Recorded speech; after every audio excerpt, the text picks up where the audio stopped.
ನಮಸ್ಕಾರ ಸ್ನೇಹಿತರೆ, history king 5026 YouTube ಚಾನೆಲ್ಗೆ ಎಲ್ರಿಗೂ ಸ್ವಾಗತ. ಸ್ನೇಹಿತರೆ, ನೀವು ಹಳ್ಳಿಯ ಬಗ್ಗೆ ಯೋಚಿಸುವಾಗ ನಿಮ್ಮ ಮನಸ್ಸಿನಲ್ಲಿ ಏನು ಬರುತ್ತೆ?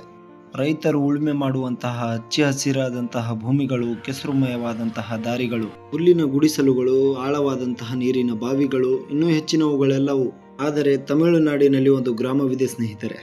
ಇದು ನಮ್ಮ ದೇಶದ ಯಾವುದೇ ಹಳ್ಳಿಗಳಿಗೆ ಹೊಂದಿಕೆಯಾಗದೆ ನಗರದಂತೆ ತಲೆ ಎತ್ತಿ ನಿಂತಿರುವ ಗ್ರಾಮವಿದು. ಇಲ್ಲಿನ ನಿವಾಸಿಗಳು ಉತ್ತಮವಾದ ಜೀವನ ಹಾಗೂ ಉತ್ತಮವಾಗಿ ನಿರ್ಮಿಸಿರುವಂತಹ ಮನೆಗಳಲ್ಲಿ ವಾಸಿಸುತ್ತಿದ್ದಾರೆ.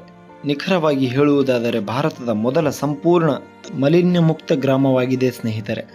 ಮೊದಲ ಬಾರಿಗೆ ಈ ಹಳ್ಳಿಗೆ ಭೇಟಿ ನೀಡಿದರೆ ಪಟ್ಟಣ ಅಥವಾ ನಗರವೆಂದು ಭಾವಿಸುವುದರಲ್ಲಿ ಸಂಶಯವೇ ಇಲ್ಲ. ಈ ಹಳ್ಳಿಯು ತನಗೆ ಬಳಕೆಯಾಗುವ ವಿದ್ಯುತ್ತನ್ನು ತಾನೇ ಉತ್ಪಾದಿಸಿಕೊಳ್ಳುತ್ತದೆ ಹಾಗೂ ತಮಿಳುನಾಡಿನ TNEB ವಿದ್ಯುತ್ ಮಂಡಳಿಗೆ ವಿದ್ಯುತ್ತನ್ನು ಮಾರಾಟ ಮಾಡುತ್ತದೆ. ಈ ಗ್ರಾಮದ ಹೆಸರೇನೆಂದು ಆಶ್ಚರ್ಯ ಪಡಬಹುದು ಸ್ನೇಹಿತರೆ. ಈ ಹಳ್ಳಿಯ ಹೆಸರು ಒಡಂತುರೈ. ಕೊಯಮತ್ತೂರಿನ ಮೆಟ್ಟುಪಾಳ್ಯದ ನೀಲಗಿರಿ ತಪ್ಪಲಿನಲ್ಲಿ ನೆಲೆಸಿದೆ ಸ್ನೇಹಿತರೆ. ಇದು 12 ಗ್ರಾಮಗಳನ್ನು ಹೊಂದಿರುವ ಗ್ರಾಮ ಪಂಚಾಯಿತಿಯಾಗಿದ್ದು 10,000ಕ್ಕಿಂತ ಕಡಿಮೆ ಜನಸಂಖ್ಯೆಯನ್ನು ಹೊಂದಿದೆ. ಹಿಂದೆ ಒಡಂತುರೈನ ಸ್ಥಳೀಯರು ಮಾಮೂಲಿ ಹಳ್ಳಿಗಳಂತೆ ಗುಡಿಸಲುಗಳಲ್ಲಿ ವಾಸಿಸುತ್ತಿದ್ದರು. ನೀರಿಗಾಗಿ ಹರಸಾಹಸ ಮಾಡಬೇಕಾಗಿತ್ತು. ವಿದ್ಯುತ್ನಂತಹ ಮೂಲ ಸೌಕರ್ಯಗಳ ಕೊರತೆ ಇತ್ತು. ಅನೇಕ ನಿವಾಸಿಗಳು ತಮ್ಮ ಕಳಪೆ ಜೀವನ ಶೈಲಿ ಮತ್ತು ಆದಾಯವಿಲ್ಲದೆ ಹಳ್ಳಿಯನ್ನು ತೊರೆದು ಬೇರೆ ಕಡೆ ತೆರಳಲು ಬಲವಂತಪಡಿಸಿದರು.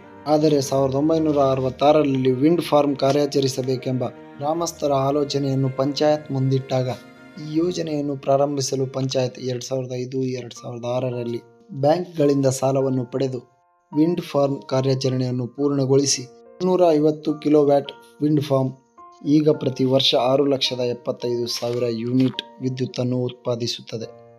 ಹೆಚ್ಚುವರಿಯಾಗಿ ಇದು ತಮಿಳುನಾಡಿನ ವಿದ್ಯುತ್ ಮಂಡಳಿಗೆ 2 ಲಕ್ಷ ವಿದ್ಯುತ್ ಘಟಕಗಳನ್ನು ಮಾರಾಟ ಮಾಡುವ ಮೂಲಕ ವಾರ್ಷಿಕ 20 ಲಕ್ಷ ರೂಪಾಯಿಗಳನ್ನು ಲಾಭ ಗಳಿಸುತ್ತದೆ. ಸ್ನೇಹಿತರೆ, ಈ ಮಾಹಿತಿ ನಿಮಗೆ ಇಷ್ಟವಾದಲ್ಲಿ ದಯವಿಟ್ಟು ನಮ್ಮ ಚಾನಲ್ಗೆ ಸಬ್ಸ್ಕ್ರೈಬ್ ಆಗಿ ಹಾಗೂ ಬೆಲ್ ಐಕಾನ್ ಅನ್ನು ಒತ್ತಿ. ಧನ್ಯವಾದಗಳು.